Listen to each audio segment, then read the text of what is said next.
ya. Saya akan gunakan satu slide, ya. Saya akan share ini, mudah-mudahan terlihat ya. Ya, jadi ganti topik kita sekarang hari ini kita akan masuk ke materi. Mana materi yang kita bahas hari ini itu mencakup bab ke-12 ya. Bab yang ke-12 dari buku referensi kita, Manajemen Keuangan, Prinsip-prinsip dan aplikasinya ya. Bab 12 ini membahas tentang apa? Jadi hari ini kita akan bahas menganalisa cash flow katanya. Menganalisa project cash flow. Ya. Kalau saya tanya apa itu cash flow, Anda saya rasa pasti sudah paham semuanya. Sebagai mahasiswa akuntansi pasti tahu ya, cash flow itu adalah arus kas. Ya. Ada laporan khusus cash flow ini disiapkan ya dalam pelajaran akuntansi ya.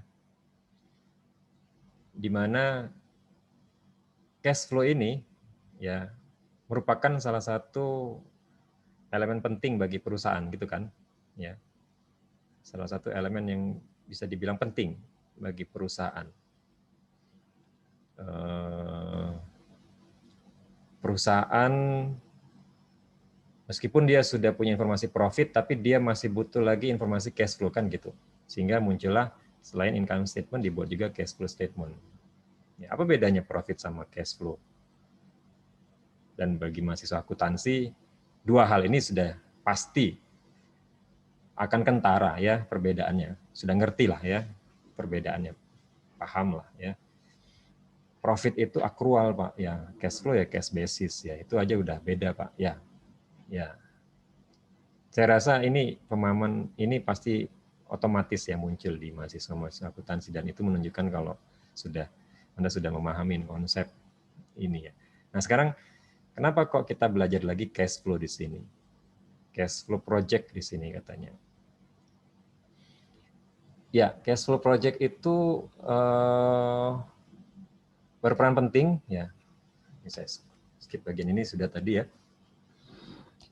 Cash flow project itu kan digunakan untuk, terakhir kita waktu sebelum UTS belajarnya tentang apa tuh? Belajar capital budgeting ya, salah satunya menghitung NPV. Waktu menghitung NPV yang Anda butuhkan apa? Cash flow kan gitu ya. Interest rate, rate of return ya. Kemudian apa lagi? Period ya, number of period.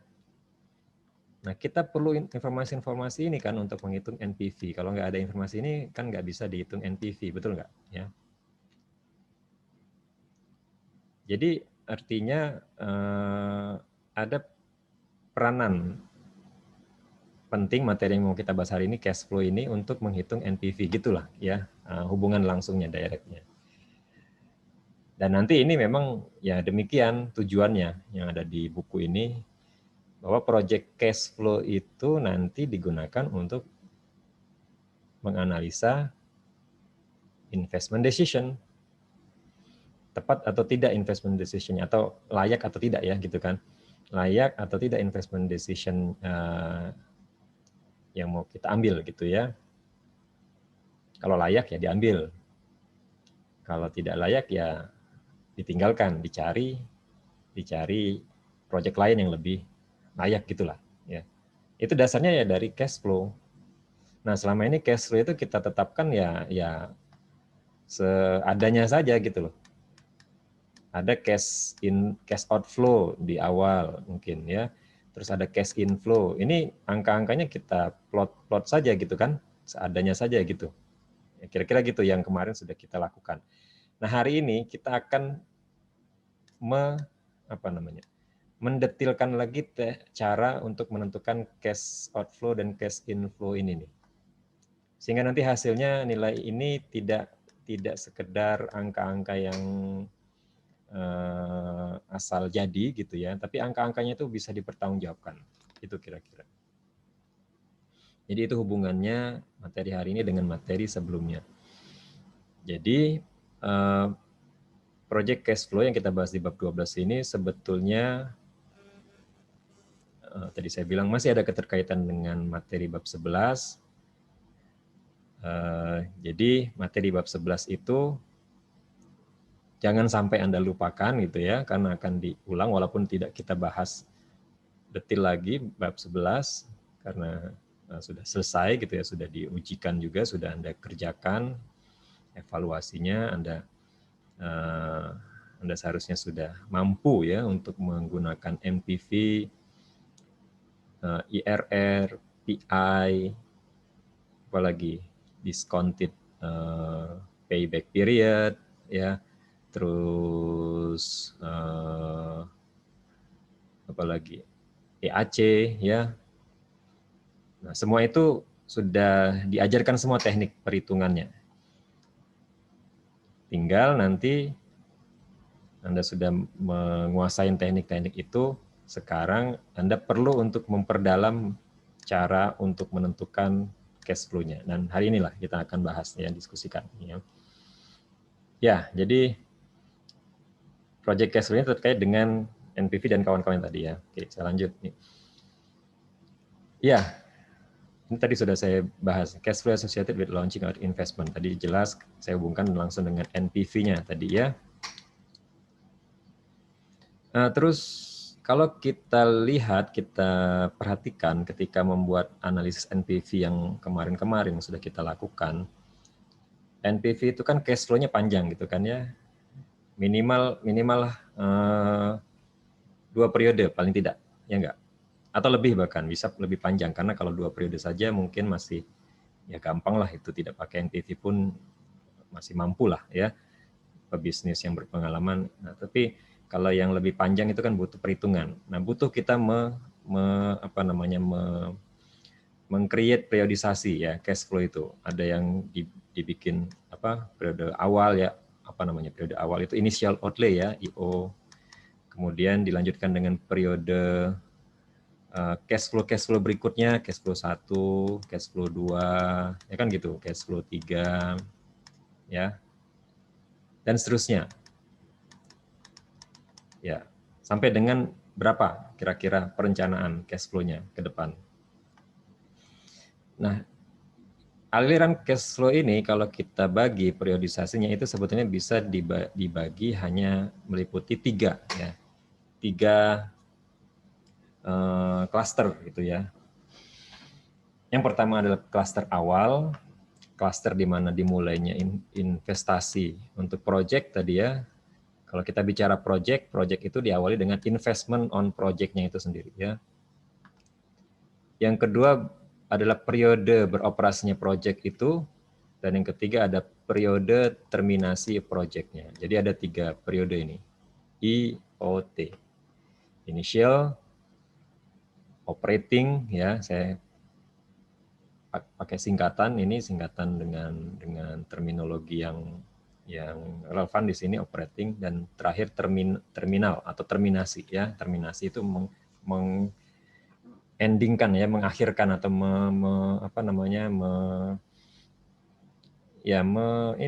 menutup ya, menutup aktivitas dari project itu atau aktivitas satu aset yang diakuisisi ya.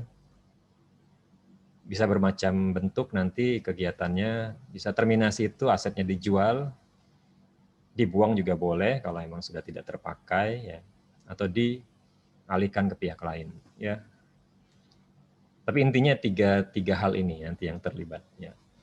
Nah, di inisial umumnya apa aktivitasnya? Ada 3 di sini, diuraikan satu persatu di sini ya. Saya tidak uraikan satu-satu, tapi nanti saya bisa sebut yang umumnya saja dari aktivitas ini. Operation juga gitu, operating ya. Selama periode operasi itu nanti project itu ngapain, kan nanti ada cash flow-nya gitu ya. Kemudian pada saat terminasi juga ada cash flow-nya ya. Kita lihat dulu yang pertama, yang inisiasi ya, initial outlay. Pada saat inisiasi biasanya yang dilakukan ketika masuk ke investasi ya, mau keputusan investasi yang dilakukan adalah ya inisialnya biasanya beli ya, melakukan kegiatan pembelian aset ya, misalnya pembelian capital aset ya. Pembelian capital aset itu ya akan melibatkan beberapa aktivitas pendukung juga selain membeli asetnya itu sendiri ya. Akan melibatkan harus di setup asetnya ya, harus di install dulu istilahnya ya, diinstal, ditaruh sehingga dia siap untuk dipakai. Mesin misalnya kan diinstal. Mungkin ketika install itu ada tambahan biaya, ya enggak? Ya. Atau ya mungkin sebelum diinstal ada juga yang penting Pak, ini karena biaya pengiriman, oke ya dikirimkan, shipping cost-nya ada ya, delivery cost-nya ada tuh ya. Ada cash flow di situ ya kan, cash flow yang harus dilakukan ya, baik cash inflow, bisa saja cash inflow atau cash outflow ya. Nah terus yang penting juga di sini disinggung di sini ada working capital yang harus disiapkan oleh perusahaan ya. Working capital ini apa? Working capital ini sebetulnya adalah suatu dana ya yang dicadangkan oleh perusahaan ketika aset itu ketika suatu keputusan investasi itu sudah dimulai.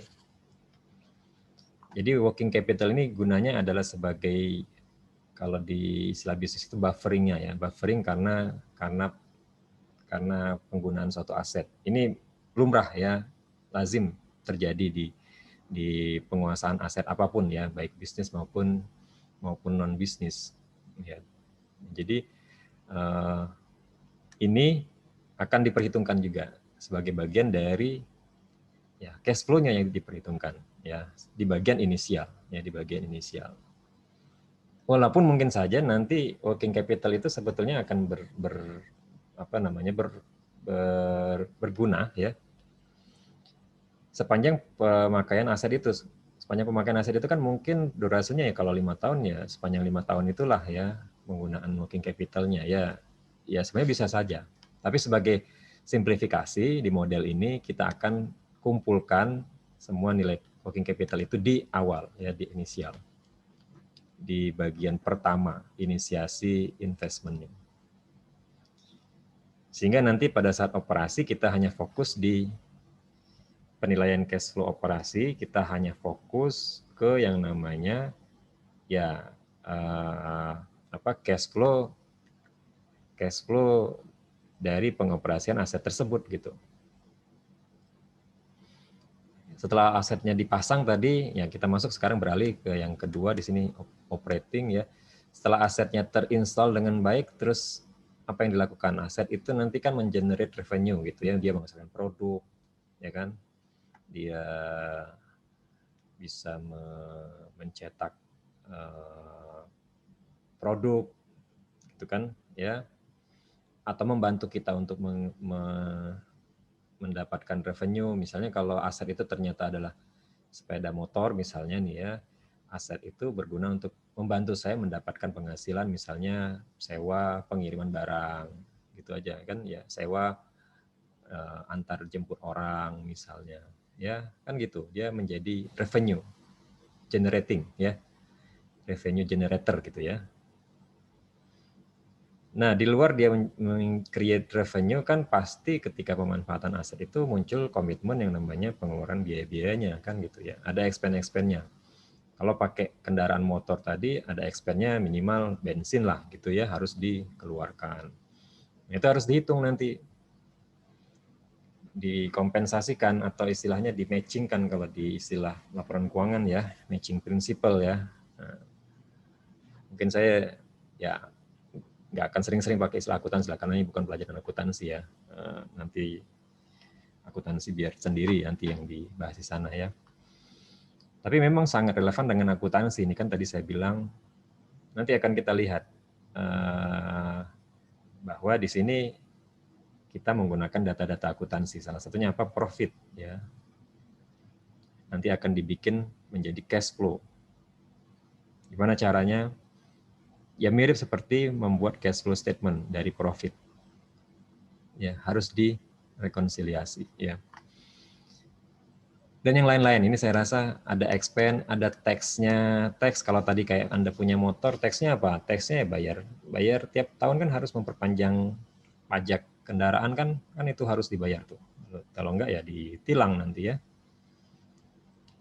Kemudian increase in working capital boleh saja ya kalau ada di sepanjang periode itu. Tadi yang saya bilang untuk simpelnya terkadang kita kumpulkan di depan saja cukup ya. Increase working capital ya boleh aja dihitung di sini nanti. Kemudian incremental capital expenditure boleh kan nanti kalau ada penggantian, kalau ada penambahan maintenance nih biasanya. Maintenance itu kan expenditure untuk capital ya. Biar capital itu tetap bisa bernilai guna gitu kan ya, beroperasi maksimal sesuai dengan perkiraan taksiran umur ekonomisnya gitu. Itulah gunanya kita lakukan maintenance. Misalnya tadi kita punya motor itu diharapkan bisa dipakai lah. Berapa tuh biasanya motor itu 10 tahun bisa ya motor itu paling ya ada yang bilang motor mobil sekarang itu katanya paling lama itu paling enak dipakainya itu maksimal kayaknya 5 tahun. Setelah itu kayaknya sudah mulai bermasalah. Tapi anggaplah ya oke lah 10 tahun sebetulnya bisa ya. 10 tahun. 10 tahun itu dengan asumsi ya Anda maintenance-nya sepanjang tahun itu juga baik. Kalau 10 tahun tapi setiap tahun tidak ada maintenance, mungkin lebih pendek lagi jadi 9 tahun dia, atau malah lebih cepat lagi, malah cuma 7 tahun, atau tadi 5 tahun ya. Itu kalau tidak di maintenance. Jadi 10 tahun tadi sebetulnya by condition. Conditionnya adalah Anda punya treatment yang baik juga untuk kendaraan tadi. Kalau itu kendaraan. Kalau itu mesin juga ya sama saya rasa. Mesin itu harus dirawat, dioli mungkin tiap tahun karena bisa saja namanya mesin ya, mesin itu kan punya sistem macam-macam, sistem pendinginnya, sistem yang memperlancarnya gitu ya, smoothingnya gitu ya, baut-bautnya dan apa-apa harus dilancarkan kan gitu ya, apa namanya rigi-riginya gitu macam-macam lah ya. Kan itu harus misal diganti atau apa, itu kan maintenance dan itu butuh biaya kan biasanya, service. Walaupun ada yang menyediakan ada garansi biasanya kalau produk tertentu free maintenance ya, itu yang standar biasanya. Kalau untuk yang komplit ya Anda harus bayar ya. Ya, ini bisa terjadi selama pengoperasian. Dan yang terakhir adalah ketika barang aset tadi, kapital aset tadi yang tadi sudah membantu kita menjerat revenue memasuki akhir periodenya. Apa yang dilakukan ya? Kita jual, kita terminasi. Istilah umumnya terminasi. Terminasi itu umum untuk aktivitas apapun yang terlibat di dalamnya, mau dijual kayak ya, mau dibuang juga boleh ya. Terminasi itu kadang memberikan kita pendapatan, benar nggak? Kalau dijual kan dapat duit tuh. Misalnya tadi motor Anda jual kan dapat duit. Anggaplah laku 5 juta misalnya, dari beli 12 juta, masih laku 5 juta, kan dapat duit lagi. Maka dapat proceed of disposal namanya. Cash inflow di situ ya. Jadi menambah ya. Menambah uang kita, cash flow kita ya. Tapi juga bisa nggak dapat duit. Tadi misalnya dibuang-buang saja, berarti kan nggak dapat duit ya, hilang atau nol ya. Atau Anda malah bisa mengeluarkan biaya, bisa. Kadang disposal itu ada beberapa disposal tertentu butuh biaya. Misalnya untuk barang-barang tertentu itu karena dia sifatnya volumenya besar dan ternyata dijual tidak punya nilai ekonomis lagi, harus terpaksa dibuang, itu pembuangannya pun kadang butuh biaya karena hanya site tertentu saja yang mau menerimanya gitu, dan nanti diolah lagi, dan itu butuh biaya. Jadi Anda harus bayar. Jadi ada cash outflow. Itu biasa, itu sering terjadi. Contohnya kalau yang saya tahu ya, kalau di Indonesia mungkin saya nggak tahu nih, karena saya belum pernah mengalami terusan kalau di Indonesia, karena misalnya saya punya alat elektronik nih, saya buang ya buang aja gitu, gratis ya, nol, atau mungkin ya kalau masih ada rongsokannya kadang saya buang, masih bisa laku 50.000 lah kadang gitu ya, masih dapat duit. Tapi kalau di luar negeri seperti Jepang misalnya, buang barang besar itu kita bayar. Misalnya kulkas itu kalau mau dibuang sama orang Jepangnya itu bayar mereka ke penadahnya atau pengumpulnya untuk nanti diolah. Jadi ada cash outflow jadi situ kan. Makanya itu kalau Anda misalnya ke Jepang itu, orang Jepang itu senang kalau ada barang yang tidak mau mereka pakai lagi, yang besar, cukup besar, itu mereka senang kalau ada yang mau menampungnya, karena kalau mereka buang itu mereka malah keluar duit. Tapi kalau ada yang menampungnya, walaupun mereka nggak dapat apa-apa, ya kadang masih bagus loh barangnya ya, barang bekas sana tuh kadang bagus-bagus masih, dan kadang itu ada saja orang yang mau menampungnya, khususnya biasanya nih mahasiswa yang belajar itu studi, senang dapat barang warisan istilahnya di situ ya. Yang buang gratis, yang nerima juga gratis karena mereka biasanya nggak perlu bayar juga, si mahasiswa itu sama-sama senang jadinya ya. Jadi ini saya hanya menunjukkan bahwa ada disposal itu yang tetap menyebabkan outflow, cash outflow ya, mengeluarkan uang. Di luar umumnya memang yang inflow ya lazim lah itu ya. Nah ini yang kalau di sini dijelaskan clean up, decommissioning, ini termasuk outflow ini di sini sebenarnya. Karakteristiknya di sini ya. Dan ini yang menarik, recapture of work capital. Tadi working capital ya. Tadi di awal tadi dia menjadi outflow di sini. Jadi nanti di sini akan kembali menjadi inflow. Kalau determinasi dia akan kembali lagi, uangnya dipulihkan menjadi inflow ya. Menjadi penerimaan. Sebenarnya bukan penerimaan, tapi di situ jadi uangnya tidak perlu lagi disisihkan gitu. Jadi dia bukan lagi free cash flow. Jadi masuk kepada dia yang awalnya dikeluarkan dari free cash flow sekarang masuk lagi menjadi free cash flow gitu ya. Nanti akan kita lihat nih ya. Ya. Oke, nah kemudian di sini ada konsep penting sebelum kita masuk ke mempelajari di contohnya ya, contoh teknisnya analisa cash flow ini. Penting untuk dipahami bahwa yang harus Anda lihat ketika menganalisis cash flow ini, cash flow itu harus kita nilai dalam bentuk incrementalnya ya, incremental itu artinya tambahan ya, tambahan. Kenapa pakai teknik incremental? Karena incremental cash flow ini adalah teknik yang lebih pas gitu ya, yang paling pas digunakan dalam analisis cash flow project ini. Ya, incremental itu tambahan atau selisih ya. Kalau Anda pernah pakai istilah incremental, sering digunakan itu incremental itu ya mirip marginal ya, mirip selisih ya, delta ya, selisih dari aktivitas yang dilakukan sebelumnya. Jadi dibandingkan saja. Nah, contohnya gini, misalnya Anda punya project. Anda punya project itu katakanlah apa ya? Anda punya bisnis A deh gitulah ya. Nah, saya contohkan pakai alfabet aja, ini satu bisnis A. Di sini ada cash flow-nya kan, pasti ada cash flow. Terus Anda berencana bangun bisnis baru nih, bisnis B. A ini tidak ditutup. Anda bikinlah bisnis B. Di sini nanti ada cash flow-nya juga kan, ya kan? Nah, cara menghitung incremental project cash flow itu adalah Anda hitung semua cash flow project A dan project B secara total ya, cash flow-nya ya, itu ya, bukan profitnya, cash flow ya. Anggaplah cash flow-nya diketahui dengan mudah, cash flow-nya dapat A plus B. Terus cara pengen tahu bahwa berapa incremental project cash flow kita ya dengan tambahan project B ini, cash flow A tambah B tadi sudah, kemudian dikurangkan dengan cash flow A saja. Karena A saja tadi kan belum terpengaruh oleh B ya, dikurangkan. Sehingga dapatlah selisih. Nah, selisih inilah yang disebut sebagai incremental project cash flow namanya.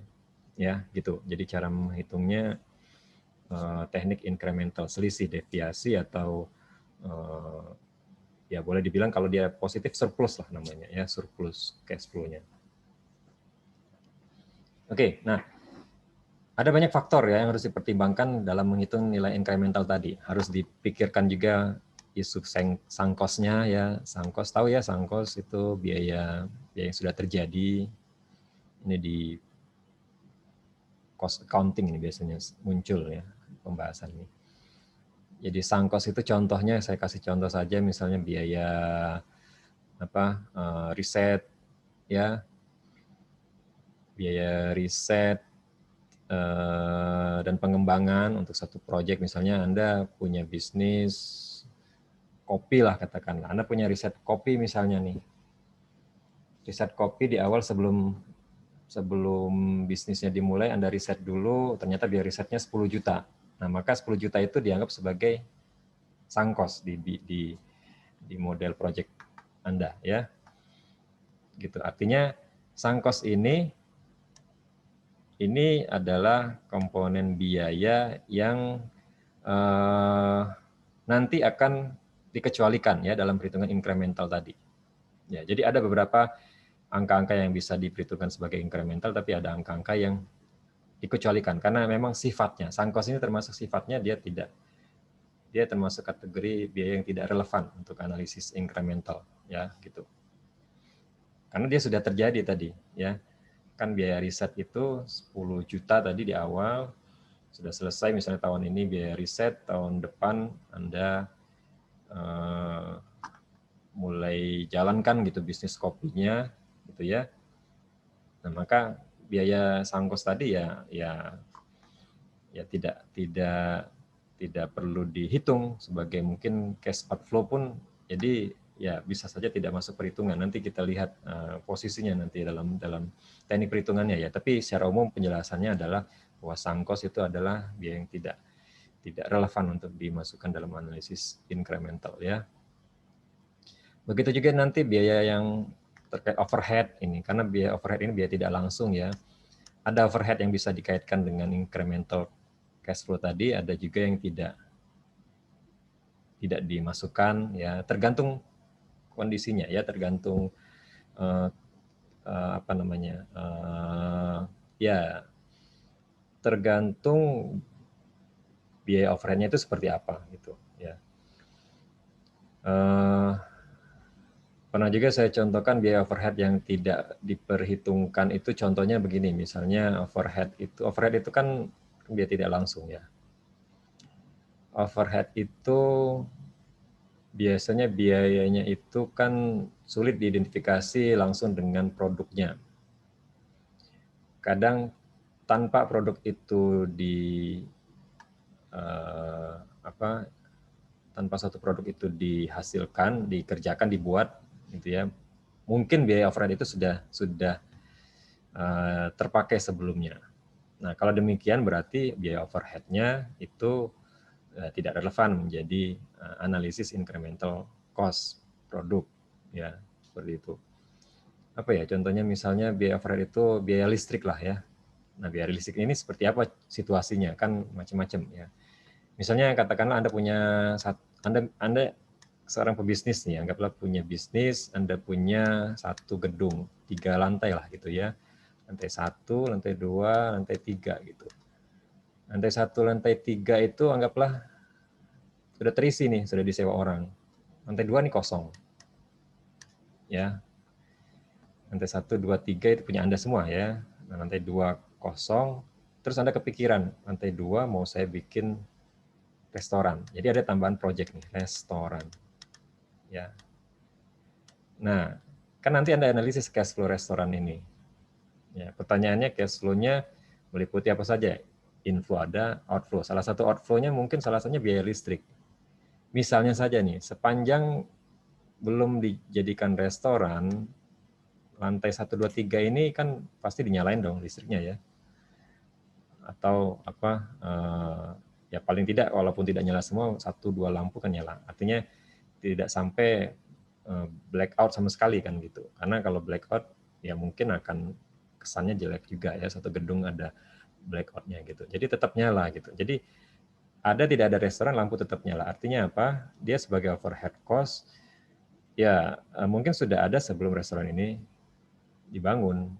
Jadi pada saat menganalisis cash flow restoran ya bisa jadi overhead cost tadi listrik itu tidak diperhitungkan di overhead-nya, expense-nya sebagai expense-nya di restoran gitu. Karena ya sekali lagi ini incremental ya, sifat incremental tadi ya. Bisa seperti itu situasinya ya, ini sebagai konsep penjelasannya ya.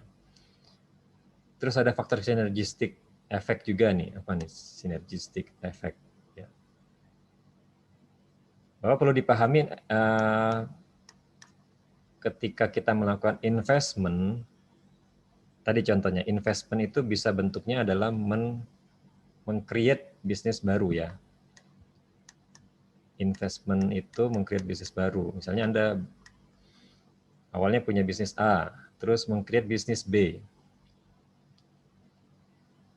Ada nggak kemungkinan ketika B ini berdiri atau berjalan, bisnisnya tadi misalnya restoran lah ya. Anda punya restoran A, terus bangun lagi restoran B.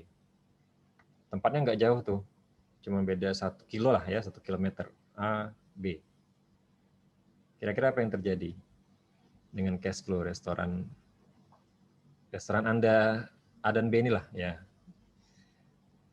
B, oke lah datang pembeli ya, laku ya, dibeli, didatengin customer, Anda bisa jualan di situ, ada income, ada revenue.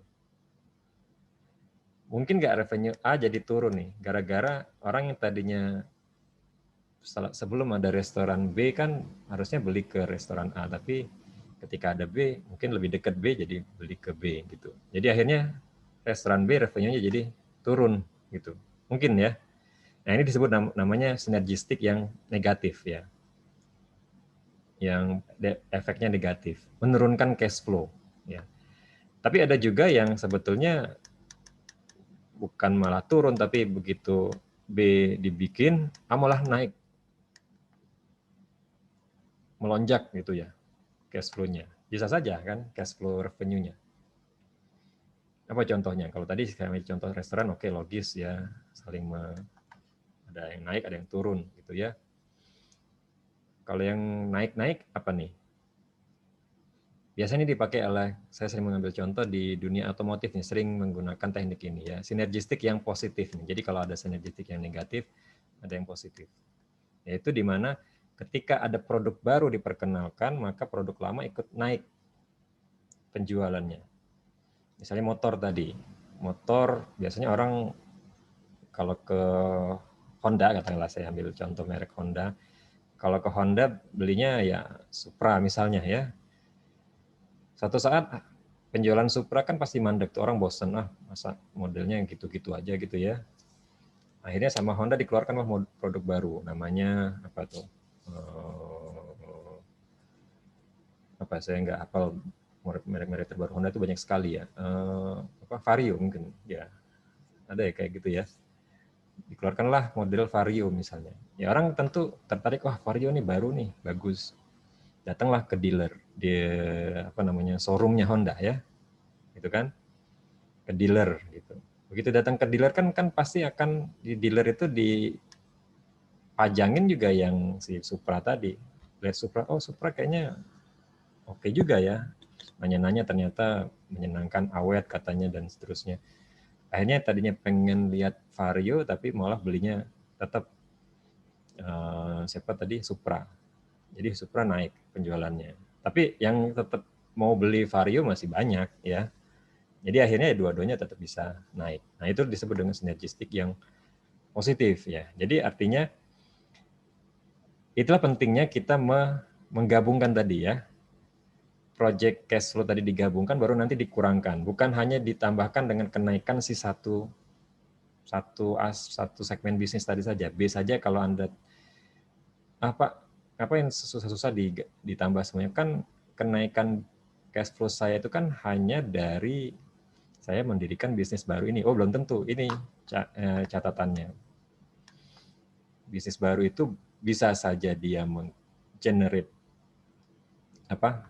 kas tambahan bagi segmen yang lain, atau bahkan mengurangi. Karena itulah pentingnya untuk digabungkan semuanya, ya, dalam perhitungan incremental sinergistik ini harus diperhitungkan, ya, baik positif maupun negatif, ya. Kemudian opportunity cost, ya ini mirip seperti overhead tadi, ya. Kalau memang ada yang dikorbankan berarti nilai pengorbanan itu bisa diperhitungkan sebagai cash flow secara ekonomi, ya. Walaupun opportunity cost itu sebenarnya sih konsep yang dalam ekonomi sendiri memang seolah-olah konsep yang abstrak, ya. Tapi ya sebagai seorang analis keuangan, hal semacam ini perlu diperhitungkan memang, ya. Inilah menunjukkan kita punya wawasan yang komprehensif, ya, dalam melakukan analisis keuangan, ya. Berikutnya working capital tadi sudah, ya. Working capital requirement itu menunjukkan bahwa memang ada dana yang harus disediakan, ya. Dana yang tersedia di service, ya, untuk men-serve penyediaan aset yang baru, tambahan aset baru. Dan yang terakhir masalah interest payment nih. Apa itu interest payment? Interest payment itu sebetulnya adalah suatu beban bagi perusahaan kalau dia punya yang namanya kewajiban karena struktur capital-nya itu didanai dari pinjaman, ya kan. Nah, dalam laporan keuangan interest payment ini kan biasanya bentuknya apa? Sebagai interest expense, ya. Tapi dalam perhitungan cash flow ini nanti, analisis cash flow ini, interest payment itu harus kita ignore dulu. Dan other financing cost itu di-ignore. Kenapa di-ignore? Ignore itu artinya tidak dihitung, ya, tidak dimasukkan, diabaikan, ya. Karena nanti interest payment itu akan kita perhitungkan nantinya dalam bentuk memanfaatkan discount rate-nya, discount factor. Kan nanti cash flow itu, ya, setelah kita dapat angka cash flow itu akan dianalisis sebagai dasar investasi, dianalisis dengan cara di present value kan, betul nggak, ya? Di present value kan dengan discount factor-nya. Discount factor nih, kalau 1 tahun 1 plus R, ya, 2 tahun 1 plus R pangkat 2, 3 tahun dan seterusnya. Nah, discount factor inilah yang dianggap sebagai sebuah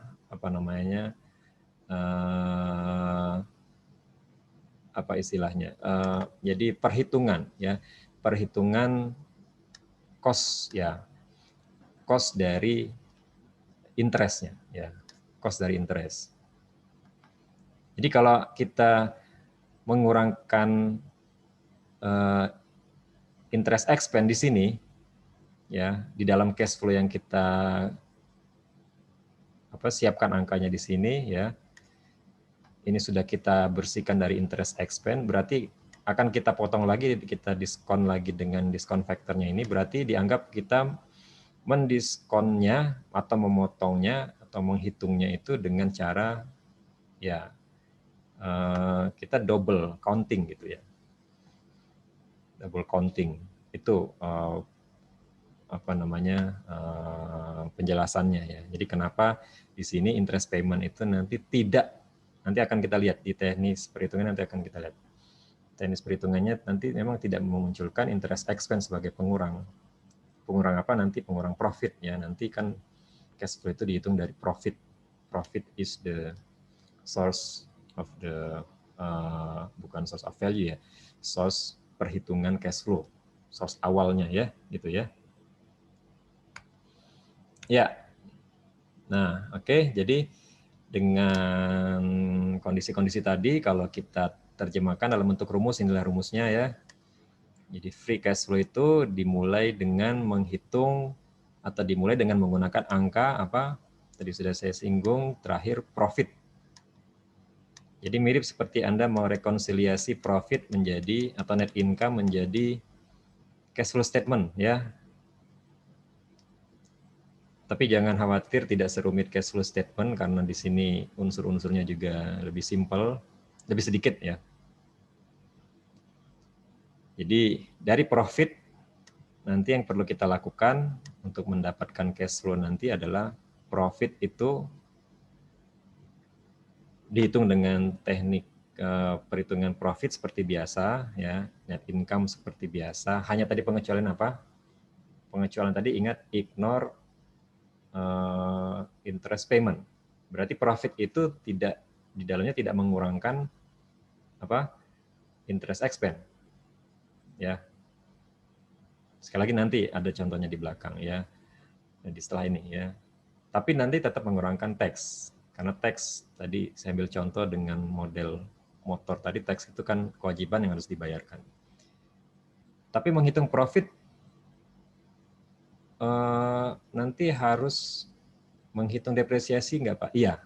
Nah kalau depresiasi dihitung, dikurangkan di dalam profit ini. Jadi profit ini sudah bersih dari depresiasi. Ya. Kenapa kok depresiasi boleh mengurangkan? Padahal depresiasi itu kan non cash expenditure ya. Karena depresiasi itu adalah tax deductible. Itu alasannya. Dia pengurang pajak. Kalau tidak Anda kurangkan depresiasi di sini, kalau Anda mau menghitung pajaknya, jadi pajaknya ya ketinggian gitu ceritanya ya. Seperti itu. Ya. Jadi depresiasi masuk sini, kita kurangkan tax, nanti depresiasi ditambah lagi, setelah dikurangkan dikembalikan angkanya. Terus nanti dikurangkan ini adalah di sini disebut capital expenditure. Capital expenditure ini tidak lain adalah pada saat purchase asetnya ya, atau initial outlay di sini ya.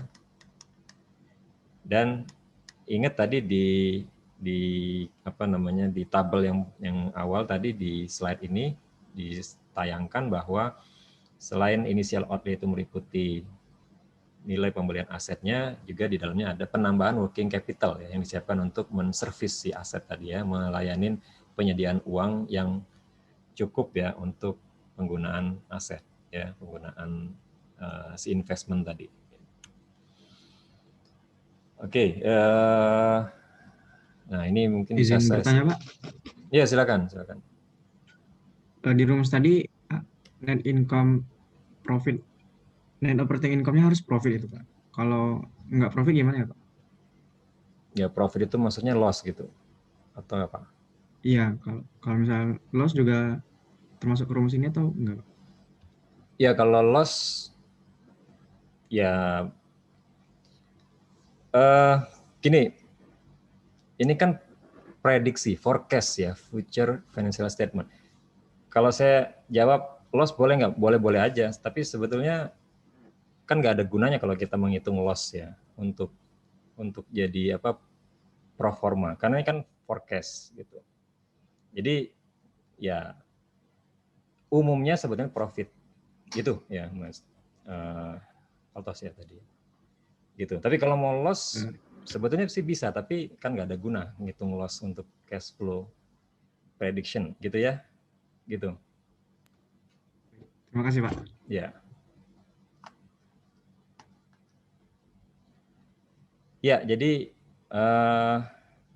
di sini tadi saya shortcut memang di sini ada penjelasan tambahan gitu ya. Bahwa cash flow yang kita prediksi ini sebetulnya adalah nilai forecast, nilai masa depan, karena itu disebut pro forma financial statement. Jadi artinya pro forma financial statement itu financial statement sebenarnya belum ada. Di tahun 1 kan belum ada nanti, diprediksi tahun 1, tahun 2, itu kan memang belum ada financial statement-nya karena baru akan kejadian setelah memasuki periode tersebut ya. Tapi kita ingin memprediksi gitu kan ya, memforecast future financial statement seperti apa. Nah itu boleh saja dengan cara kita istilahnya bikin pro forma financial statement. Pro forma itu cara bikinnya gimana Pak? Dasarnya dari apa angkanya? Bisa saja angkanya dari angka yang current saat ini, existing saat ini, kira-kira perusahaan sedang punya profit berapa nih? Bisa dengan ditambahkan growth tertentu ya, boleh seperti itu tekniknya gitu.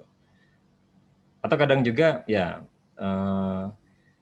growth itu bisa dipakai cukup sekali dan seterusnya tanpa ada growth, boleh ya. Atau nanti growth-nya per periode.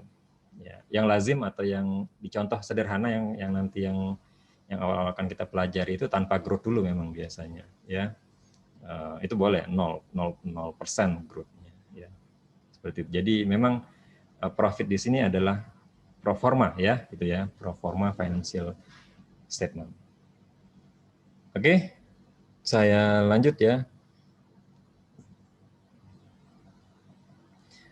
Ada beberapa perhitungan di sini yang dijelaskan di slide ini, tapi menurut saya mungkin tidak semuanya perlu saya jelaskan detail karena ada yang sudah pernah saya rasa, tapi oke lah, ini mungkin untuk mengingatkan kita sama-sama juga ya, bahwa ini ternyata dipakai kembali ya, dipakai kembali ketika kita menganalisis cash flow ini, yaitu depreciation expense nih.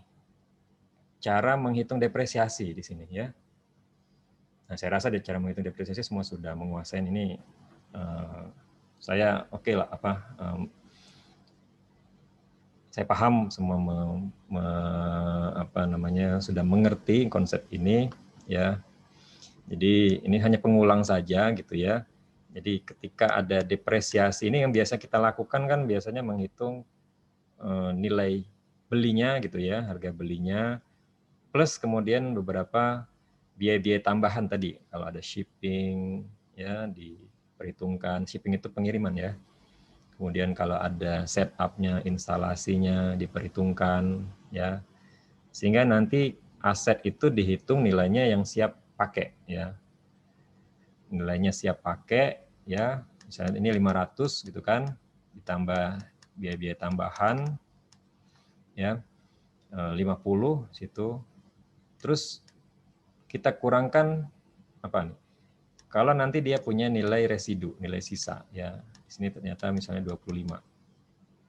Nah, cara menghitung depresiasi kan angka-angka ini semua kita jumlahkan, kemudian dibagi umur economic life-nya ya. Project life-nya ya istilahnya ya. Misalnya project life-nya 10 tahun. Aset itu berarti mau dipakai selama 10 tahun. Berarti berapa depresiasinya? Ya, berarti 500 tambah 50 kurang 25, 525 gitu ya, 1000 gitu ya. Berarti bagi 10, 5, 2, 500 gitu ya, per tahunnya kan itu. Nah, ini adalah perhitungan sederhana untuk depresiasi ya. Salah satu teknik dalam depresiasi yang pernah kita pelajari dan ini yang nanti paling sering kita pakai lah ya, yang model straight line ya. Model straight line. Ya. Depresiasi memang ada teknik yang lain ya, double declining balance ya, ada sum of the years ya. Ya itu bisa saja digunakan kalau memang diperlukan ya. Kalau memang dibutuhkan dalam perhitungan ya bisa saja. Tapi yang paling sederhana kita pakai yang straight line lah gitu ya. Pakai depresiasi dengan menggunakan apa unit of produk juga bisa kan ya. Jadi berapa produk yang sudah dihasilkan itu kita depresiasikan kan bisa. Ya, jadi banyak sebenarnya metode depresiasi. Tapi salah satunya bisa menggunakan model salah satu teknik depresiasi yaitu straight line method ya. Oke, kemudian, nah sebelum masuk ke perhitungan, tadi kita sudah membagi periodisasi cash flow itu ya, ada 3. Pertama adalah inisial, ya kan? Inisial, kemudian operating, kemudian ada terminasi, ya. Saya singkat saja dengan simbol-simbol ini, saya gunakan simbol ini IOT ya, initial, operating, terminasi. Dari rumus yang panjang ini tadi ya, free cash flow ini, nah di sini ya, ini kita cut sampai di free cash flow ini kita cut dari net operating ini sampai depreciation ya. Jadilah di sini. Ini jadilah rumus di slide ini. Jadi bagian ini kita sebut sebagai operating cash flow. Kenapa operating cash flow di sini? Karena pada bagian ini, jadi operating cash flow berarti dia nanti akan masuk ke yang ini ya, bagian periode O ya, gitu, periode O. Periode O itu bukan cuma 1 tahun biasanya, beberapa tahun, 1 sampai 5 tahun, 6 tahun, sesuai dengan prediksi proyeknya tadi. Ya, nah jadi untuk menghitung operating cash flow kita cukup menggunakan rumus ini secara umum. Dari net operating income or profit ya, kita kurangkan tax tadi, ya kan, plus depreciation expense-nya. Kita munculkan lagi beban depresiasi yang sudah kita kurangkan tadi di perhitungan. Kita tambahkan kenapa? Karena depreciation expense itu kan non cash ya, expenditure. Jadi harus ditambahkan untuk menjadi kembali angkanya itu cash flow ya. Dan ini adalah rumus untuk menghitung periode O. Yang tadi saya bilang periode O itu bisa periodenya 2 tahun, 3 tahun, 5 tahun. Berarti berapapun periodenya, berapa lama pun periodenya ya, rumusnya menggunakan rumus standar di sini. Nah, untuk yang initial outlay atau periode inisiasi tadi, kan ini rumus ini terpotong nih, ya. Rumus ini terpotong tidak memasukkan capex sama si ini tadi, NOWC ya, net operating working capital ya. Itu nanti yang 2 itu akan, walaupun belum dijelaskan di sini, jadi nanti 2 yang di belakang dari rumus free cash flow tadi akan masuk ke bagian periode initial outlay ya, gitu. Plus nanti terminasi ini juga nanti sebetulnya periode terminasi itu sebetulnya bagian dari periode operasi ya, di mana periode operasi yang paling akhir di situ. Jadi nanti angkanya menggunakan angka periode operasi plus nanti angka yang berasal dari tadi kan initial outlay ada komponen apa? Capex sama working capital ya. Kalau determinasi nanti ada hasil dari kapital dalam bentuk penjualannya, maka hasil kapital itu akan menambah ke terminasi. Jadi tambah jadi positif untuk terminasi ya. Nanti akan kita lihat deh ya, ini sebagai rumus umum dulu ya. Tambah dari proceed capital ya, proceed capital itu hasil penjualan capital. Plus ada lagi selain capital yang kita masukkan ada working capital tadi yang tadinya kita khususkan karena aset itu dibeli ya. Karena asetnya sudah tidak lagi digunakan, maka working capital-nya dikembalikan sebagai cash flow. Jadi kan sebagai pengurang ya awalnya. Nah, karena dikembalikan berarti dia penambah net operating working capital, di sini dibalik lagi ya. Gitu. Ini sebetulnya mengulangin apa yang sudah di-state di sekali lagi tabel tadi ya. Tabel yang pertama itu referensi kita. Jadi nanti ini muncul ke penulisan di rumus seperti ini ya. Oke, ya nah ini sedikit perhitungan working capital. Ini sebetulnya working capital sangat sederhana menghitungnya, hanya menggunakan angka-angka dari 2 akun ini ya sebagai bagian dari current asset ya. Kan working capital itu biasanya nilai current asset dikurangi current liabilities ya. Current asset yang kita hanya pakai account receivable plus inventories gitu ya. Dan nanti dikurangi account payable. Ya.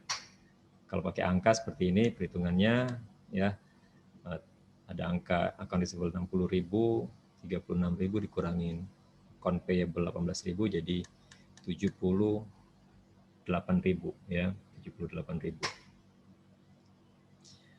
Ya, jadi Nah, sekarang kita akan coba masuk ke perhitungannya nih dengan angka-angka yang disediakan dari informasi di soal akan kita coba lihat ya sama-sama ya, walaupun ini semuanya sudah jadi di dalam buku Keon itu kalau kita baca ya, dia punya beberapa soal itu disediakan dalam beberapa versi gitu ya. Versi pertama, kemudian nanti diminta ada yang angka diubah, kemudian ada lagi perubahan ya, beberapa versi di situ diberikan ya. Ada yang satu dijelaskan dulu, kemudian nanti kita memodif satu komponen di situ untuk kita selesaikan. Nah, di sini di slide ini ternyata bentuknya ya, kalau yang sudah baca mungkin paham ini ya, cara memahami statement di slide ini. Tapi bagi yang mungkin belum sempat membaca di bukunya, ini kok kenapa muncul ada 2 angka ini. Sebetulnya soal ini nanti kita hanya pakai angka ini saja, ya 240.000. Jadi saya ringkaskan saja cerita di soal ini bahwa di sini ada satu perusahaan ya, ini nama perusahaannya. Jadi dia nih mau invest ya, beli aset lah gitu ya, beli aset, nanti ada nilainya dengan nilai tertentu, dengan periode waktu tertentu ya. Ternyata aset itu berhasil mengenerate revenue nilainya sebesar ini. Awalnya 360, ini sudah dihitung ya, anggaplah sudah dihitung. Tapi sekarang kita diminta untuk menghitung bagaimana kalau revenue dari aset itu 240.000 katanya di situ ya. Nah, tentu saja tidak cukup 2 informasi ini saja ya untuk bisa menyelesaikan soalnya. Ini yang lengkapnya di sini. Ya. Informasi lengkapnya seperti yang saya tadi ceritakan. Jadi perusahaan ini ada project untuk membeli equipment. Berapa cost equipment-nya itu? 200.000 ya. 200.000 ini apa? Kalau kita kaitkan dengan rumus free cash flow, ini adalah capital expenditure ya, yang bisa diprediksi pasti dilakukan di awal project, ya kan, initial outlay, ya, purchase ya, kita purchase equipment 200.000. Diperkirakan usianya itu umur manfaatnya 5 tahun. 5 tahun. Tidak ada salvage value, tidak ada nilai residu, berarti dia 0 ya, di akhir periode 0. Kalau kita mau depresiasikan, berapa beban depresiasi per tahunnya? Ya, secara sederhana, tidak ada biaya-biaya tambahan ya, dijelaskan di sini, berarti tidak kita hitung. Jadi langsung saja biaya equipment itu adalah 200, kita bagi 5. Ya kan? Ya, gitu ya. Dibagi 5 sehingga per tahunnya menjadi 40.000 ya. Inilah biaya depresiasi per tahun. Nah, kemudian diketahui cash operating expense diberikan nih datanya 5.000 per tahun. Jadi ini sudah menunjukkan ada beban-beban operasi yang sifatnya sudah per kas, basis kas ya 5.000 ya. Terus revenue tadi yang mau kita hitung 240 tadi di soal, tidak ada growth revenue-nya 0 di sini. Nah, ini penting di sini dikasih data COGS tapi bentuknya percentage ya. Oke, percentage ya kita bisa hitung ya, karena percentage berdasarkan apa di sini, revenue. Terus, nah ini saya minta untuk diabaikan karena ini mungkin bisa jadi data ini tidak relevan untuk soal ini, nanti akan kita lihat di belakangnya ya. Ini diabaikan dulu, tapi kita tahu bahwa ini nanti informasi tentang working capital penting untuk mempengaruhi apa tadi, initial outlay tadi ya. Outlay pengeluaran ketika kita mengakuisisi aset ya. Terus required rate of return, ini datanya yang disediakan. Untuk apa ini? Ketika menghitung cash flow pasti tidak butuh ya untuk belum dulu diskontokan. Diskonto itu nanti ketika sudah masuk perhitungan apa NPV dan lain-lain kalau diminta untuk dicari nilainya ya. Ya, sementara ini abaikan dulu angka ini ya. Dan yang terakhir ini angka tax rate, ini yang dibutuhkan juga di soal biasanya, karena tadi di perhitungan operating cash flow kan tadi kita harus menghitung apa, ada tax ya, tax yang harus dikurangkan sebagai pengurang profit tadi ya, sehingga nanti dapatlah NOPAT tadi namanya, net operating profit after tax ya, after tax. Oke, dengan informasi tadi ini semuanya bisa kan sekarang kita hitung. Sekarang untuk mencari apa, kita cari operating cash flow-nya dulu, berarti periode O ya di sini. Ya, saya tambahkan lagi informasinya karena ini potongan soal yang kita baru lihat di dalam slide ini ya. Jadi di sini project ini diharapkan berumur 5 tahun, berarti nanti akan mengenerate cash flow kurang lebih sekitar 5 tahun itu juga. Ya. 5 tahun itu nanti dia akan mengenerate cash flow. Nah, maksudnya apa? Bahwa periode O itu nanti akan berlangsungnya 1 sampai 5 tahun. Tahun pertama, 2, 3, 4, 5 gitu. Nah, untuk menghitung operating cash flow selama periode 5 tahun itu, rumusnya sama ini. Gunakan rumus yang ini, NOPAT ya, ditambah dengan depreciation expense. Nah, NOPAT ini kan kelihatannya simple, tapi dia butuh proses untuk menghitungnya. Nah, caranya akan kita lihat di sini. Cara menghitung NOPAT ini sendiri pakai bantuan tabel ini ya. Nah, sekarang bisa kita lihat dengan menggunakan analisis tabel ini, kita bisa menghitung operating cash flow periode 1 sampai 5 dari data-data yang disediakan tadi. Dimulai dari apa? Revenue dulu. Kita hitung revenue, kita masukkan, kita cantumkan revenue ya sesuai dengan soal. Revenue-nya 240.000 ya. Revenue itu tentu saja harus dikurangkan beberapa komponen expense lainnya. Komponen expense yang penting karena tadi disediakan COGS, berarti kita harus memperhitungkan COGS-nya ya kan gitu ya. Dalam bentuk presentasi ya tadi ya. Nah, persentase berarti kita kalikan saja 60% kali revenue-nya. Revenue-nya 240, COGS-nya adalah 60%-nya, berarti 60% kali 240. Berarti 144.000. Ya, ini 60% kali 240.000 ya. Saya singkat 240 saja ya. Nah, setelah dapat COGS, kita kurangkan, dapatlah gross profit. Gitu ya. Nah, ini kan masih jauh, belum ketemu profitnya yang net. Kita masih harus kurangkan dengan beberapa expense-nya. Tadi tersedia data expense, operating expense diberikan, cash operating expense-nya kita kurangkan. Terus satu lagi expense yang harus dihitung juga, jangan lupa depreciation expense. Karena tadi apa yang saya bilang di penjelasan awal tadi, depreciation itu adalah tax deductible ya. Jadi kita kurangkan dulu untuk mendapatkan net operating income. Ya. Jadi 96 kurang 45 jadilah dapatnya 51 ya. Baru nanti kita hitung tax-nya, kali tax 30%. Jadi 30% itu kali 51.000. Dapatlah 15.300. Nah, Anda lihat di sini kan tidak ada interest expense di sini dihitung. Kenapa tadi? Alasannya di kerangka tadi yang pertama, konsep awal yang diberikan di teorinya kita menghitung cash flow ini ya, ignore interest payment ya kan, dan financing cost lainnya. Berarti apapun financing cost kalau muncul ya hilangkan, dikecualikan, diabaikan gitu ya. Jadi langsung setelah dapat net operating income langsung ke tax ya, menghitung tax expense. Tax sudah dikurangkan, dapatlah angkanya 35.700 di sini.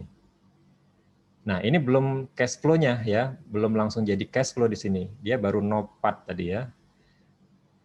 Dia baru menjadi cash flow setelah kita tambah dengan depresiasi. Jadi depresiasi yang tadi sempat dikurangkan di sini ditambahkan lagi di sini. Jadi anggaplah sebenarnya angkanya sama, hanya beda di 1 plus 1 minus itu aja ya. Sehingga dapatlah operating cash flow. Operating cash flow ini untuk periode ini 1 sampai 5. Jadi sekarang kita dengan menyelesaikan tabel ini ya, kita sudah punya dapat cash flow nanti akan digunakan untuk menghitung NPV, katakanlah kalau memang mau dihitung NPV-nya, cash flow mulai dari periode 1 sampai 5 dari operasi ya, dari operasi itu perlu diingat. Nah, ini kan masih belum lengkap karena kita masih belum memasukkan di sini, kita belum tahu data cash flow yang outlay-nya belum ada di sini sama cash flow terminasi.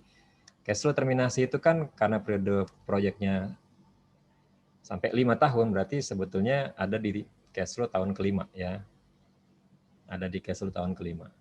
Jadi cash flow tahun kelima itu sudah ada satu angka, tapi ini belum final. Harus ditambah dengan tadi penyesuaian sedikit untuk dia bisa memenuhi angka terminasi. Gitu lah ya.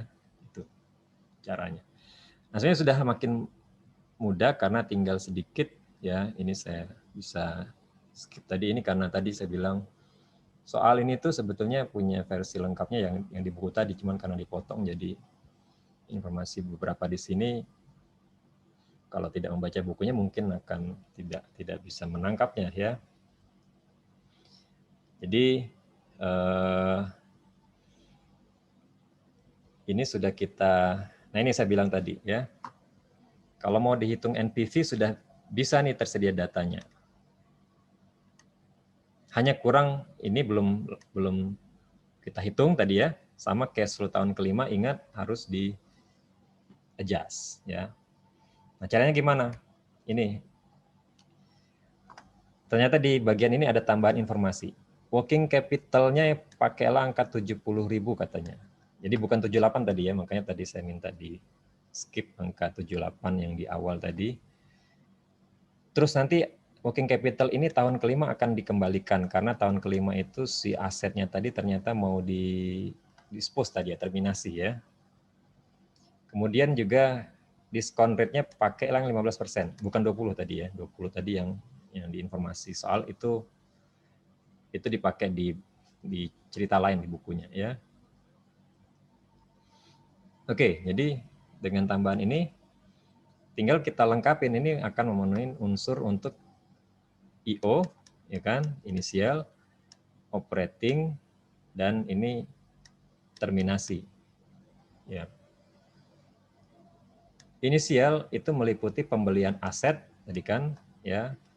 Saya mungkin cepat saja karena sudah saya sampaikan di awal tadi beberapa penjelasannya ya. Jadi ketika kita membeli aset kan kita mengeluarkan uang 200.000 plus tadi katanya apa di tabel harus disiapkan working capital-nya untuk pendanaan aset tersebut gitu ya. 70.000 tadi sesuai dengan informasi terakhir di slide sebelumnya. Cash flow operasi sudah kita temukan angkanya periode 1 sampai 4 plus 5 ya. Jadi jangan lupa 5 itu juga bagian dari operasi ya. Hanya ada tambahannya pada saat itu. Nah, tahun kelima kan ada dua kemungkinan ya. Ada dua tambahan, bukan dua kemungkinan, dua tambahan kontribusi cash flow di situ. Satu adalah kemungkinan kalau asetnya itu dijual dan menghasilkan revenue. Ternyata di sini asetnya tidak dijual gitu ya. Jadi tidak ada cash flow yang masuk. Sehingga tahun kelima capital expenditure sendiri tidak muncul di sini. Jadi 0. Ya. 0. Kalau misalnya nanti ada nilainya, kalau itu berupa penjualan aset, ini bisa masuk, misalnya katakanlah si aset ini laku dijual 100 katakanlah ya. Nilai sisanya tadi memang tidak ada, tapi dia laku dijual 100. Nanti Anda bisa tambahkan di sini nilainya 100. Tapi memang ini sebagai simplifikasi saja, 100 ini saya memang belum perhitungkan pajaknya. Kalau memang ada perhitungan pajaknya nanti akan dikurangkan, ya. Jadi nanti kalau memang bentuknya ada gain seperti ini, tentu ada perhitungan pajaknya seperti itu, ya. Ini sebagai contoh saja nih. Kalau dia dijual kan pasti ada cash inflow-nya, ini bisa menambah. Nah, terus satu lagi yang terakhir tadi yang kita lihat di slide terakhir tadi dijelaskan working capital akan menjadi pengurang free cash flow ketika aset itu dibeli, tapi ketika aset itu sudah tidak terpakai lagi, maka working capital itu akan dikembalikan. Ya, jadi artinya penyisiannya menjadi selesai gitu ya. Jadi free cash flow-nya sekarang tidak perlu lagi dikurangkan working capital karena asetnya sudah tidak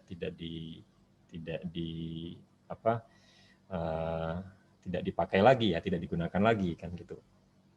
Jadi akhirnya dimunculkan lagi 70 ribunya di sini. Angka yang sama ini sebetulnya ya, yang ada di inisial dengan yang nanti akan dimasukkan di terminasi. Oke, jadi kita pakai yang versi awal tadi ya, tanpa ada capital expenditure di situ, berarti abaikan yang ini nih, yang saya tulis, saya coret di sini, mana nih, saya hapus saja nih.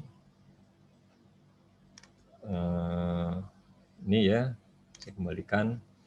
Jadi dapatlah angkanya sekarang tahun 0, ya kan, tahun 0,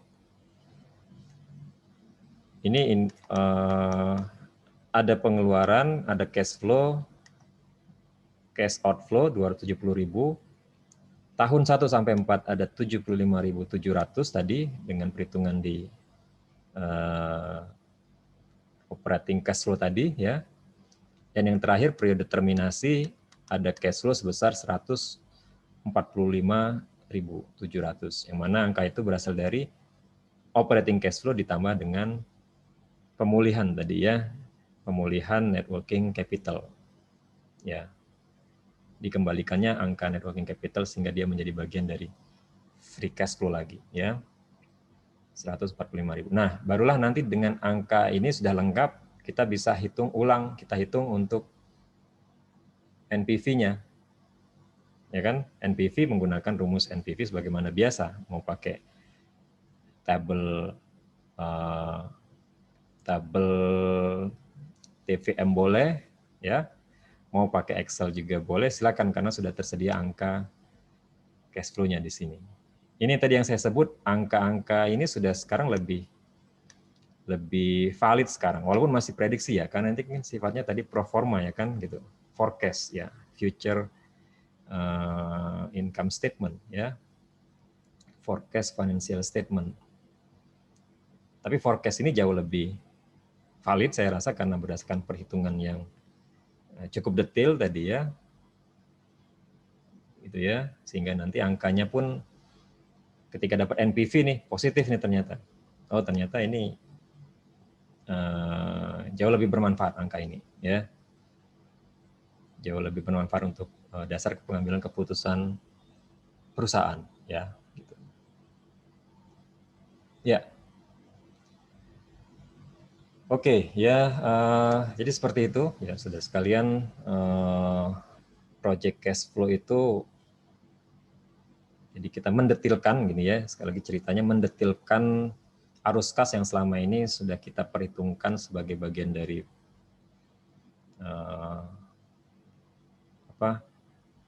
penyelesaian capital budgeting ya. Nah, ada isu lainnya yang terkait dengan cash flow di sini.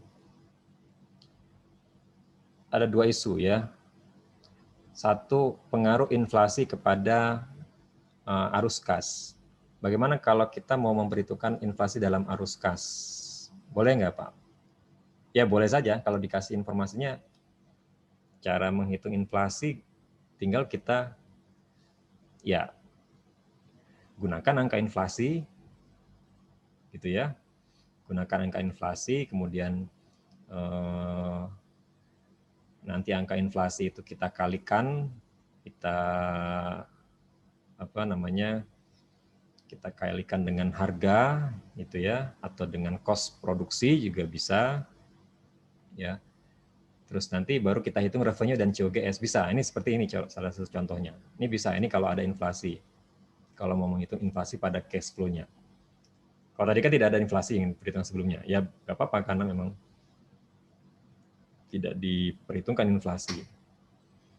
Ya, jadi boleh-boleh saja kalau mau memperhitungkan inflasi.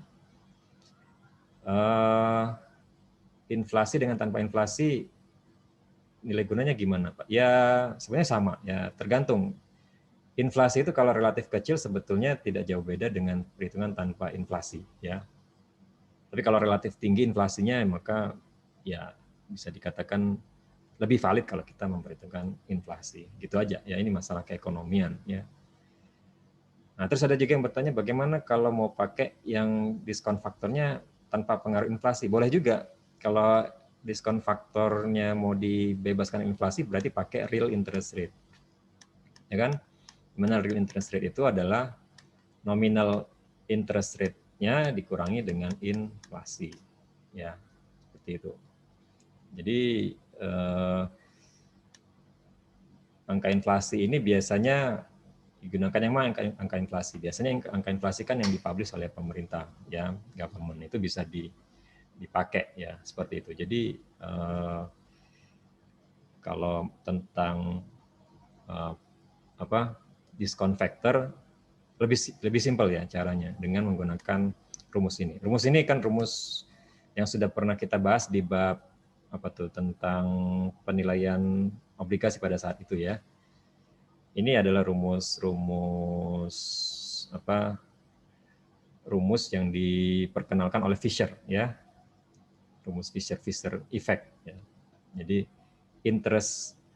nominal interest rate itu berhubungan dengan real interest rate-nya dipengaruhi oleh inflasi ya. Gitu ya, tergantung kebutuhan ya sebetulnya penggunaan diskon factor ini. Tapi kalau bicara kelaziman yang digunakan dalam analisis investasi yang sering banyak dipakai ya ini ya, yang pakai nominal ya, nominal interest rate atau nominal rate of return ya. Tapi bukan tidak mungkin pakai real kalau memang kita pengen melihat ya hasil investment kita yang bersih dari inflasi, boleh aja ya. Tapi kalau saya nilai bisnismen jarang sih pakai itu ya. Biasanya pakai real itu ekonom. Ya. Bisnismen itu pengen taunya ya berapa uang yang nanti yang saya pegang. Uang yang saya pegang itu kan nominal, ya kan? Biasanya kan angka nominal. Berapa uang yang masuk tabungan saya itu kan angka nominal, ya gitu ya. Jadi lazimnya memang pakai nominal. Ya, itu aja bedanya antara pakai inflasi atau tidak. Jadi pada sisi cash flow ada bisa, pada sisi interest rate juga bisa ya. Oke, nah kemudian yang terakhir ya dari materi kita hari ini adalah kita ingin menganalisis bagaimana memproyeksikan cash flow di mana di dalamnya terjadi proses replacement aset, replacement investment. Nah, di sini kan sering terjadi seperti ini. Jadi ada aset A yang kita miliki ya, yang sudah kita miliki. Kemudian kita ingin menggantinya menjadi aset dengan aset B. Ya. Jadi investment kita itu adalah menghitung nilai investasi aset B itu setelah sebelumnya ada aset A. Nah, bagaimana cara menganalisis cash flow-nya? Ini juga penting nih ya. Ya. Jadi ada replacement ya.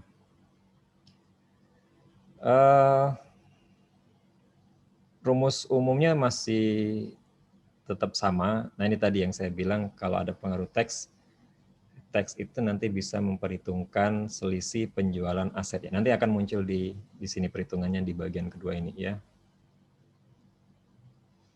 Ya, jadi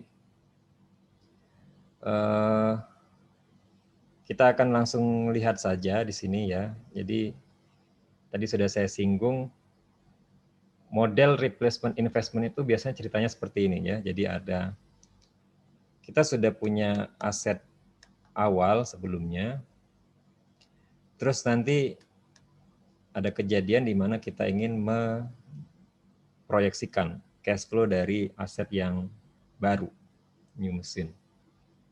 Ya, kira-kira seperti apa ya keputusan investasinya new mesin ini, layak atau tidak layak untuk investasikan gitu ya. Caranya adalah dengan membandingkan ya, dengan cara membandingkan. Nah, disinilah pentingnya kita menggunakan teknik yang tadi diajarkan di konsep awal tadi, namanya incremental ya. Incremental itu mencari selisih. Jadi teknik selisih baru kita praktekkan di problem yang bagian kedua ini ya, bagian kalau ada replacement. Ya, jadi tidak nilai fullnya. Tadi kan kalau profit full tadi ya di case yang pertama tadi ya. Nah, kalau ini hanya selisihnya ya, incremental. Ya. Nanti kita coba lihat. Lihat di sini data-datanya sudah disediakan ya.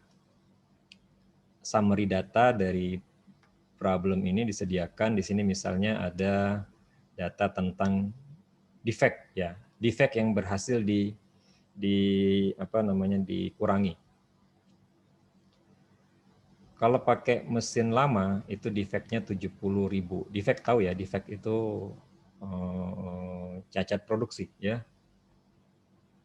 Bisa dibilang kerugian lah ya, cost defect, cost dari cacat ya, barang-barang yang tidak bisa terjual. Kalau pakai mesin lama ternyata nilai defectnya segini, 70.000. Kalau pakai mesin baru 20.000 ya. Terus ada penambahan income nih. Mesin baru itu income-nya net operating nih di sini katanya ya. 600.000, sementara mesin lama itu 580.000. Ada kenaikan nih berarti ya. Nah, terus kita lihat di sini ada nilai aset mesin ini data-data terkait mesin yang baru itu tersedia di ini yang saya tandain ini ya. Mulai dari book value-nya 350 sampai dengan project life-nya 5 tahun. Di sini ada nilai salvage-nya ya, nilai salvage tahun kelimanya 50.000 ya. Ada nilai shipping cost-nya, installation-nya dan seterusnya ya. Untuk aset lama juga ini diberikan datanya nih. Untuk sebagai pembanding ya, kita pembandingnya ini. Book value-nya saat ini 100, tapi dia nanti akan dijual 150.000 ya. 150.000. Terus, nah di sini disediakan data ada penggunaan working capital untuk masing-masing aset ini. Aset lama itu pakai working capital-nya kan mungkin masih asetnya masih yang biasa-biasa modelnya gitu ya, working capitalnya tidak terlalu tinggi. Tapi begitu menggunakan aset baru ini nambah working capitalnya ya.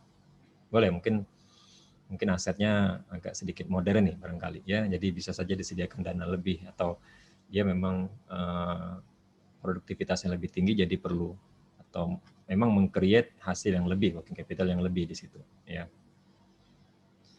Terus ada juga hal lain yang dipengaruhi di sini. Salaries itu gaji ya. Ada beban-beban yang ternyata bisa dikurangin. Dengan pakai mesin baru, beban gaji sekarang tinggal 100. Tunjangan tinggal 10.000. Fringe benefit itu tunjangan ya. Fringe benefit tinggal 10.000. Ini tadinya lebih banyak ya, 2 kali lipatnya. Tapi ada juga kenaikan biaya karena mesin baru ini karena mungkin lebih canggih jadi 60.000 ya. Sementara mesin lama tadi cuma 20.000. Ya. Nah, jadi ini data ini kita akan gunakan semuanya sebagai analisis untuk data memproyeksikan cash flow ya. Jadi menggunakan teknik incremental, sekali lagi incremental ya. Kalau incremental itu kan butuhnya hanya selisih ya, tidak butuh data overall-nya ya. Gitu. Nah, caranya gimana? Caranya adalah sebenarnya hampir sama. Jadi saya Nah, kalau rumus ini rumus bahwa kita menggunakan teknik incremental. Ini rumus selisih ya, difference ya. Cash flow new dikurang cash flow old ya. Sebetulnya kalau mau realistis, kita kalau mau agak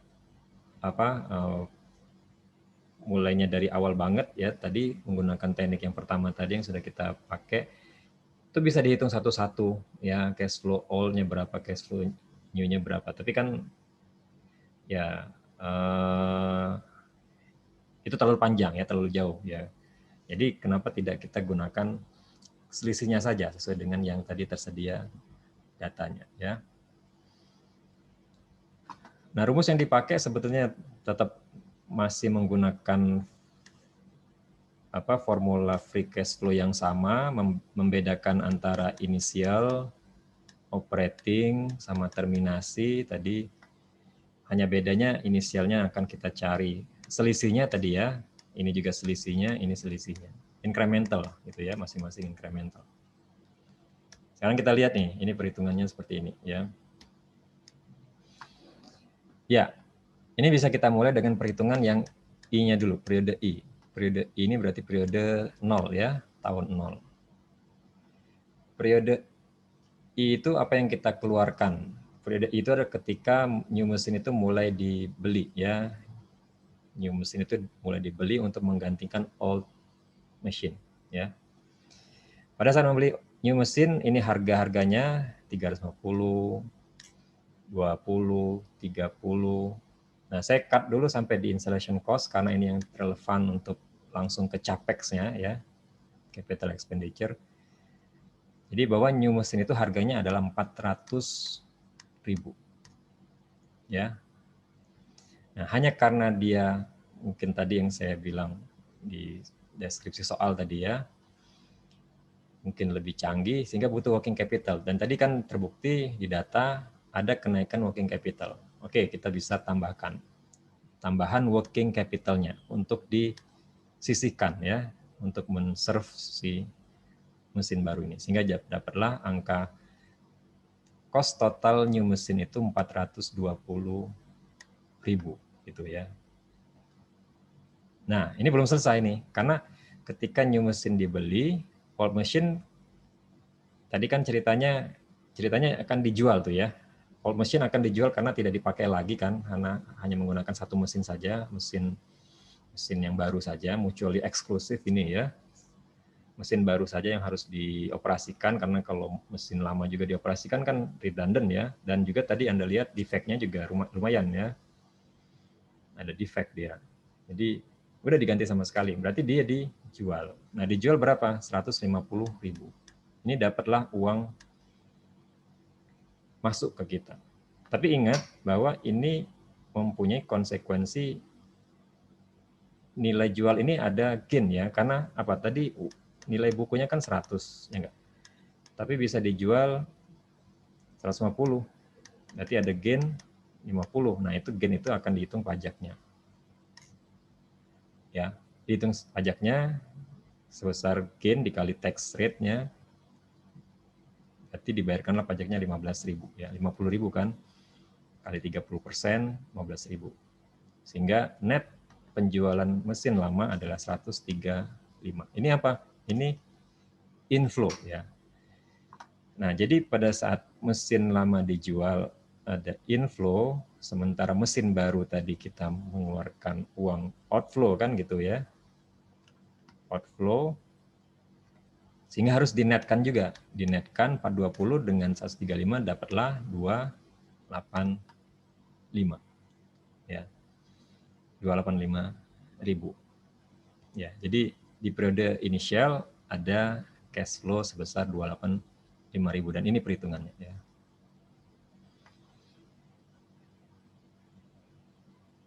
Nah, kemudian kita masuk ke periode operasi sekarang. Oh, periode operasi. Karena mesin ini rencana akan dipakai 5 tahun, berarti untuk operasi 1 sampai tahun ke-5. Nah, kita lihat dulu tahun 1 sampai 5 itu apa saja yang menjadi bagian cash flow operasi ya. Cash flow operasinya itu berasal dari mana saja. Nah, tadi saya bilang bahwa ini tidak perlu menghitung overall operating income-nya, tapi cukup incremental-nya atau selisihnya. Jadi yang kita ambil masing-masing data increase semua nih di sini. Ya.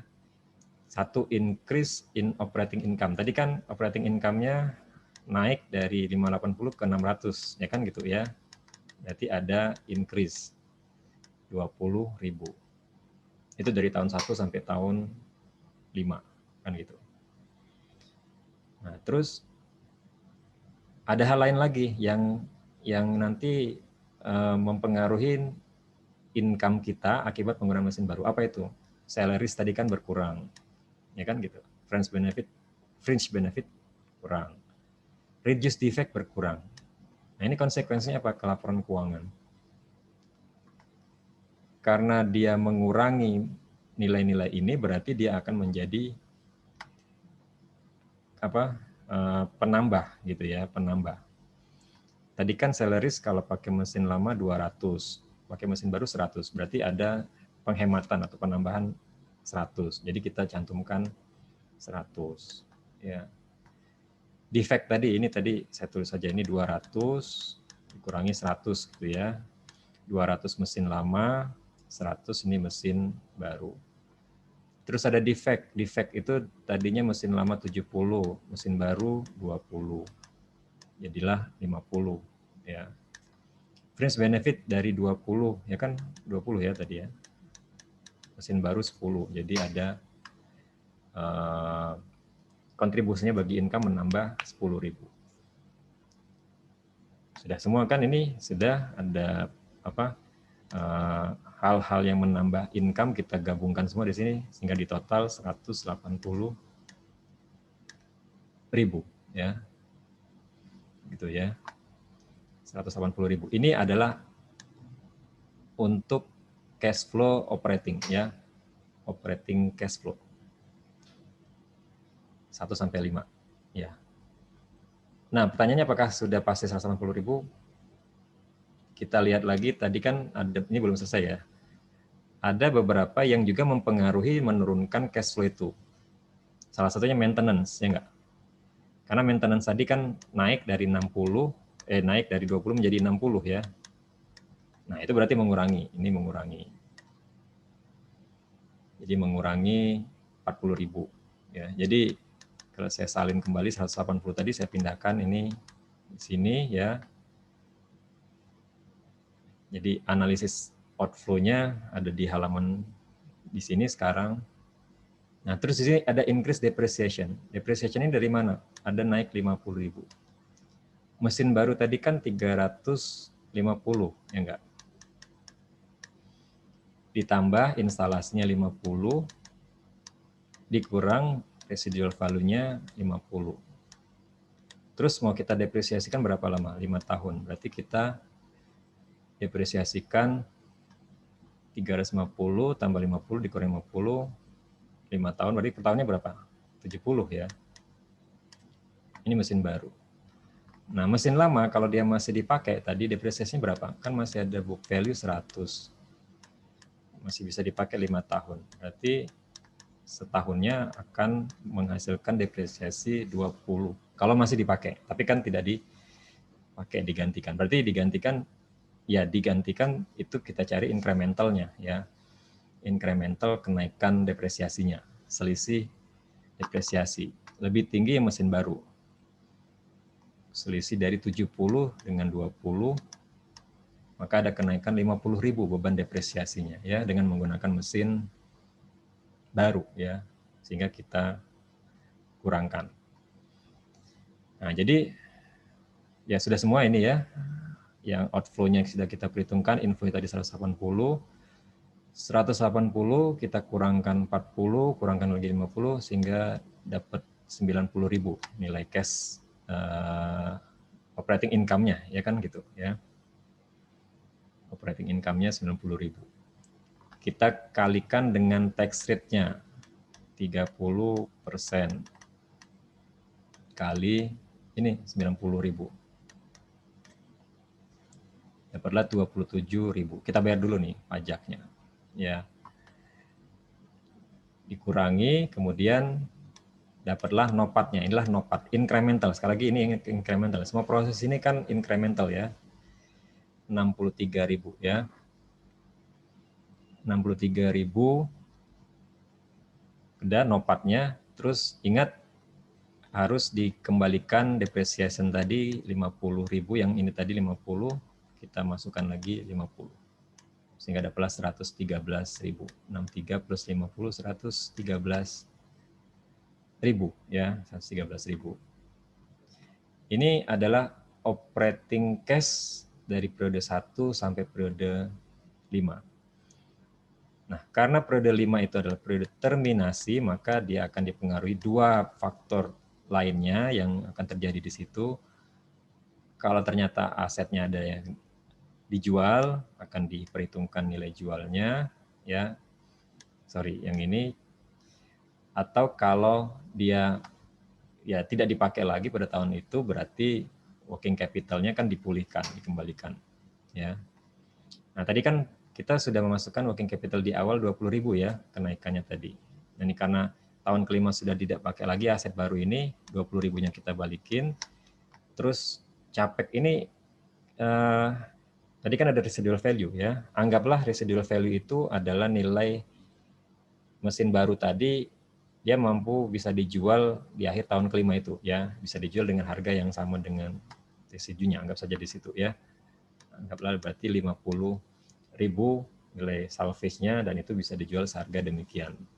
Kalau harganya lebih tinggi ya tadi perhitungkan aja dengan menggunakan teknik yang seperti yang inisial tadi, yaitu dihitung seperti mirip ya, analog dengan itu, tapi memang tempatnya ditaruh di terminasi saja ya. Nah, jadi 50.000 nilai residualnya. Jadi ini akan menambah nilai cash flow tahun kelima yang tadinya 113.000 berasal dari operasi plus ya, ini plus harusnya ya, bukan less ini ya. Jadi plus working capital yang dipulihkan tadi ya, atau namanya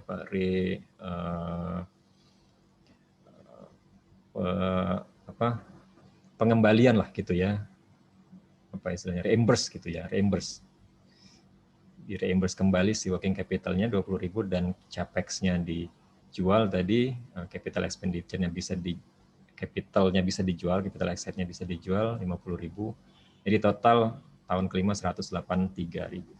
Nah, jadi ketemu semua angka-angka untuk cash flow kita selama periode 5 tahun itu dengan kondisi penggantian aset ya. Dan kalau mau dihitung NPV, tinggal ya digunakan angka tadi semuanya. IO-nya 285, 113, tahun 1, tahun kedua masih 113, tahun ketiga 113, tahun keempat 113, dengan diskon faktornya 15% ya. Dan tahun ketiga karena tahun terakhir, tahun kelima, karena ada penjualan aset dan pemulihan working capital, maka nilainya lebih tinggi 183, dan ini bisa dihitung NPV-nya ternyata positif 128.595 ya. Nah, jadi ujung-ujungnya sih memang nyari NPV, tapi kita yang panjang lebar membahasnya di sini cash flow-nya ya. Jadi memang ya fokusnya memang bukan di NPV-nya. NPV itu otomatis lah gitu ya di materi hari ini ya. Jadi akan benar menghitung NPV kalau menghitung cash flow-nya benar, kira-kira gitu. Oke ya, saya rasa ya itu saja pemaparan saya dengan beberapa materi di slide ini ya. Mudah-mudahan nanti ada yang bisa dipahamin, dan ya mestinya memang akan latihan. Jadi nanti akan saya berikan juga latihan ya sebagai bahan ya penguatan lah untuk memahami materi ini ya. Nanti saya berikan di LMS ya, dikerjakan Ada pertanyaan dulu nggak sebelum saya tutup? Kalau ada pertanyaan silakan.